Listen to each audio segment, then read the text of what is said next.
वह जंगल के सभी जानवरों को मारकर खा जाता था।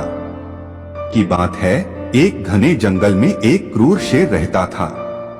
सारे जानवर बहुत डरते थे, लेकिन वे शेर का सामना करने की हिम्मत नहीं जुटा पाते थे। एक दिन जंगल के सभी जानवरों ने मिलकर एक योजना बनाई।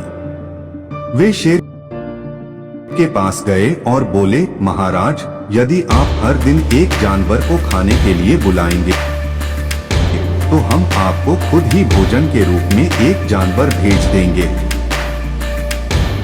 इससे आपको शिकार करने की जरूरत नहीं पड़ेगी और हम भी बिना डर के जी सकेंगे। शेर ने सोचा कि यह एक अच्छा प्रस्ताव है, क्योंकि इससे उसे शिकार के लिए मेहनत नहीं करनी पड़ेगी।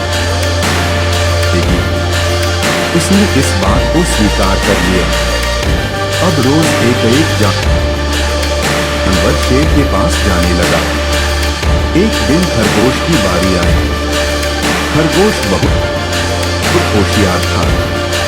उसने सोचा, अगर मैं ऐसे ही शेर के पास चला गया तो वह मुझे खा जाएगा। मुझे कोई चालाकी करनी होगी।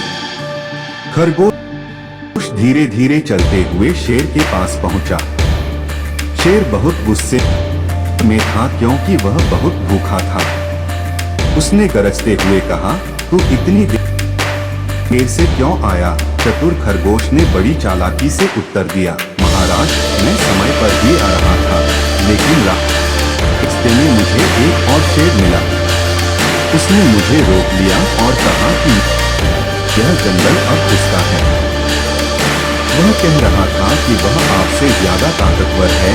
शेर यह सुनकर बहुत क्रोधित हुआ और गरजते हुए बोला, मुझे उस शेर का ठिकाना बताओ, मैं उसे अभी मार डालूंगा। खरगोश शेर को एक गहरे कुएं के पास ले गया और बोला, महाराज, वह शेर इस कुएं के अंदर रहता है।